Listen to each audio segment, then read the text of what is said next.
Kate the warrior. Number one fighter. Nimeongeza number one fighter. So, leo nilifikiria nikasema, hey, because people are demanding, I give them a story on how I gave birth while I have a condition. So nika decide sawa, why not? So that the other person can also get encouraged. So mimi sitapiga story nikiboeka. I have my phone here. If I'm bored, I'll just check on my phone. Yeah, sindio. So my story starts like this. I have two kids, one 6 years and one 1 year 2 months.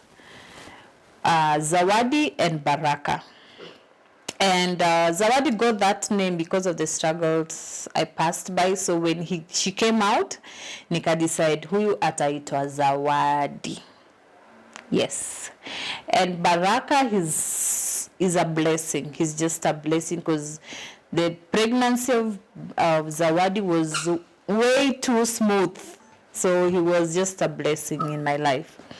Now, for Zawadi. Wow.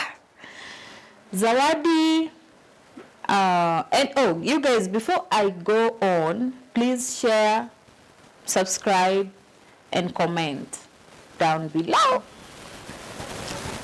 I was saying that was 2015, Zawadi's pregnancy journey. So when I realized I was pregnant, actually, I don't know, with two pregnancy, actually, I think we'll realize very early in when I was just 2 weeks pregnant. I don't understand how. So when I was pregnant with Zawadi, the first 3 months, it was hell. I was naive. I didn't know what to do. I didn't know where to head to. I didn't have medical cover. It was hell. So remember with sickle cell anemia, we have issues with HB. So remember, nasikianga the babies wanna share the blood and all that. I'm not 100% sure of that, but my HB was very, very low. So nakumbuka the second month, the first month I think nilitoboa, but I usually don't have morning sickness all my pregnancy. Never. I eat everything. So nakumbuka was so I started getting sick on the second month.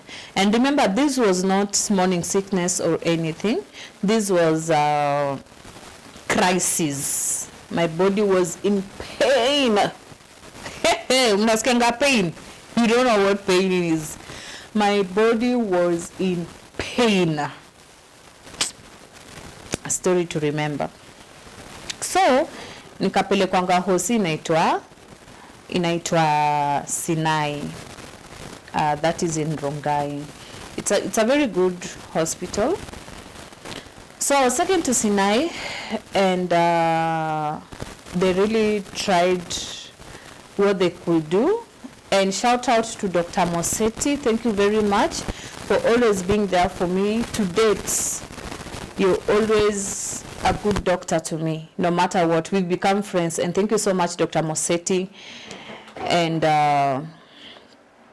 yes, I do appreciate. So I remember Dr. Mosetti used to take care of my condition. Alikuwa ana make sure niko na madawa, ana make sure. I remember there's a scenario Dr. Mosetti slept besides me, like okay, the beds were close, but a different bed, just to watch me throughout the night because I was in pain. So remember, I told you guys that at times we use opioids and all that. Like opioids, when I say opioids, it's like things like pethidine, things like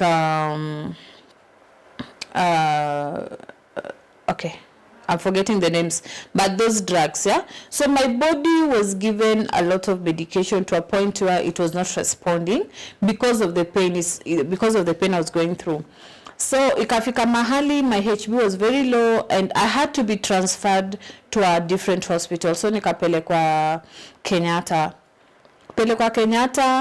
I was not able to be given those medications, but I was being given a tablet called how was it called?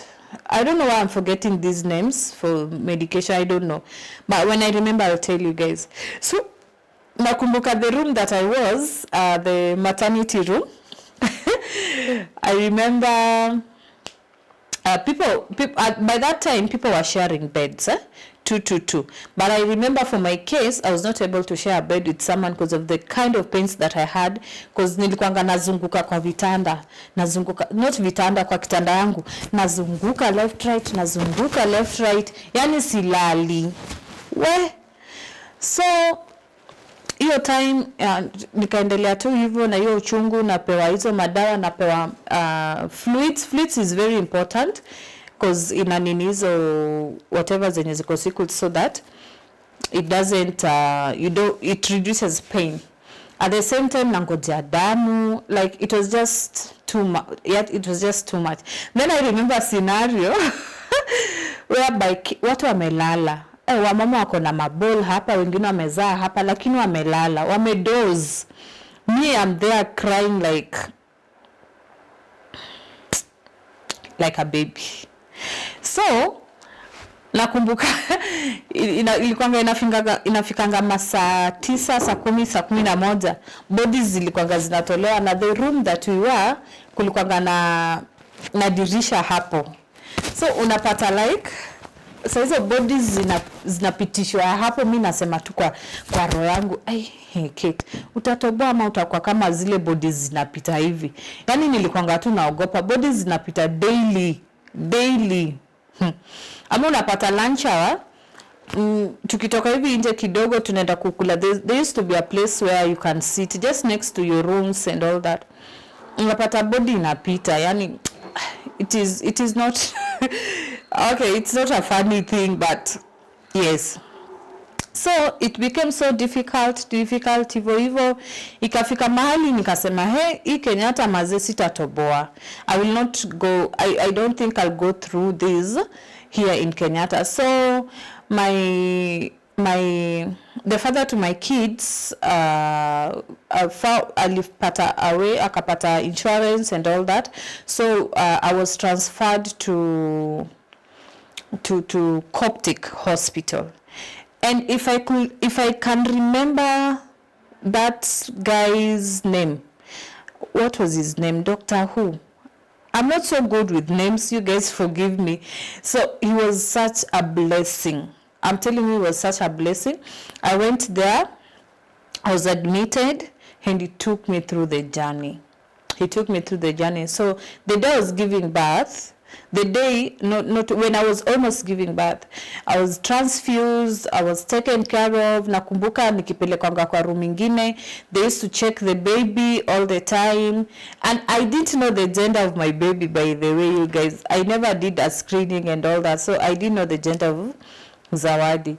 So after that, the last day when I was going to give birth, it was a C-section. So nakumbuka that day ndo akinipeleka kwa room just to check the baby and all that. Nakumbuka akanipeleka, there's a point where he said, oh, she's okay, she's fine. That is now the day I knew my kid's gender. That is the day I knew my kid's gender. I was like, oh, she's a baby girl, yes. So when I gave birth, in that room, nakumbuka room ya theater, but I don't remember everything. I don't know, is it me? You guys, mothers, comment down below if after C-section you really forget about most of the things. Me, I've become forgetful, most so on names. I even if I watch a movie, I don't remember that movie's name completely. So after that, it was like the baby came out, but shout out to mothers. I respect mothers. Like, whether you've given birth normal or you've given birth C-section, I think they're both, they're both, you have to struggle in both ways, yeah? So that is where the name Zawadi came, and I named I named her Zawadi. And before, when I remember when when I was still pregnant, I remember me and Zawadi's dad, we used to call Zawadi Mr. Man in the stomach, because mentally we thought like he's a guy, he's a boy. Yeah. So that was Zawadi's birth. And now when I come to Baraka's birth, not much to say about Baraka, because the Baraka was born last year February, and that means I was pregnant. My first month was July. So Baraka's pregnancy was the smoothest. I'm telling you, this boy is a blessing. Was the smoothest I've never experienced. So even when I was getting pains, it was just zile pains za kukuja a little then go, a little then zinaenda, a little then zinaenda. It wasn't so much. So Baraka's pregnancy was perfect. I was eating, I was walking, I was going to church every day. Every Sunday. I was so active, and be it like I'm in a praise and worship team. I used to praise every Sunday, like nakumbuka hadi day ya mwisho. Now that was my last week. Then nikaenda nikaza, but it was so perfect. It was so perfect, and that is why his name is Baraka. He was such a blessing. Yes, so that is my story, and shout out to my in short. Is it in short? In short. So my in short, is it in short or shout out to people that are who have sickle cell anemia? Please, something very important that I'm forgetting. Don't just get pregnant, plan your pregnancy. For Zawadi, it was never planned. For Baraka, just plan your pregnancy. And by saying plan your pregnancy, make sure when you realize you're pregnant, go to the right doctor, start your clinics very early, start your medications very early, make sure you're fit to go to proceed until 9 months. Otherwise, you will not, I will not say you will not make it, but it is very important, very, very, very important to make sure when you, as a sickle cell person born with sickle cell anemia, make sure you go to the right doctor, you take your medication, you take care of your body, and go to your clinics without a miss. And that is what helped me with baby Baraka. For baby Zawadi, I was still naive. I didn't know much, but I thank God that I came and realized what I can do. So that is the story. So for those who have sickle cell anemia out there, please don't let anyone limit you, but trust in God. God is the path for everything. Because for me, without prayers, I would not have made it. I always believe so. Thank you very much.